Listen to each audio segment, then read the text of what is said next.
Hi buddies, in this video we will cover the second software that is needed, that is the code editor.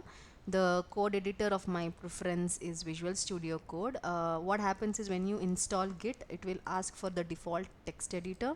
In case you don't, then you'll have to add it later. So the easiest way to get the Visual Studio Code is just write Visual Studio Code on download on Google, and that first link will redirect you to that page. If not, I have provided link, so just click on the link and you will redirect to the same page. And if since I have Windows with me, I will click on Windows, and the download has started.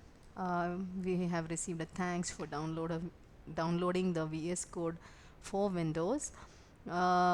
VS Code can be used on Windows, Mac OS and Linux, so that's great. And also you can work on multiple languages like Python, Java, C++, C hash, the Docker, the data. So this is most used code editor, I would say, in at least where I had worked in my career. That's why I prefer it. So the download is over. Double click on the download and the installation would start. Read the agreement and then accept it. Go to next. This is the location where it will reside. The VS Code will reside. If you want to change it. I would not recommend until it is absolute necessary. This would be the folder it would create in your start menu folder. And in case you don't want it to be created, you'll have to select that. Select the option desktop icon and also add code to add open to code. I will show you where is this useful, because in the Windows Explorer you will be able to open the Visual Basic VSC from there. Just say next, and it would start the install. I will fast forward this one. Yeah, it's done. Since the launch Visual Code checkbox was checked, it will launch it directly. So this is how it will launch. Now I will show different ways in which you can open Visual Studio Code. One is from your start menu. Just write visual or visual, you will immediately get a suggestion. Say open. That would be one way. One way is definitely clicking the icon if it is there on your desktop. Another one would be from your command prompt, which will probably you will be using, because when you're using the command prompt you would need to open sometimes. You just write code and enter, and Visual Studio Code will open. Another case would be you already have a development folder and you would want to open from there. So just go to that folder. So I have just created a dummy folder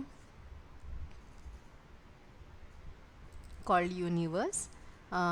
So this is the why I said you should check that boxes, two boxes, right?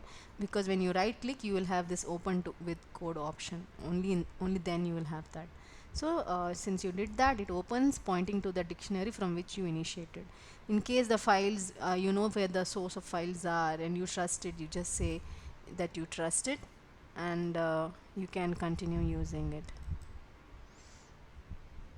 You can also access it after access a particular folder from your Visual Studio Code by clicking on file, and then you can open a file or open a folder, open your workspace itself. So that way you have multiple ways to access everything. So this is how you access it in case you need to. This would be the Explorer where your all files would be seen.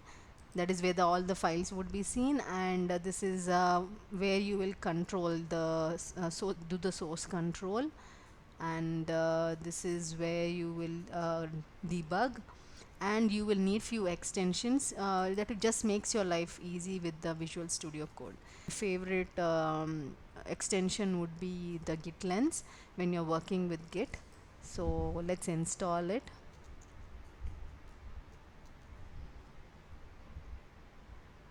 Yeah, you could use Git graph. There are many extensions out there. It's based on a person's taste. So I am just installing. I just clicked on install.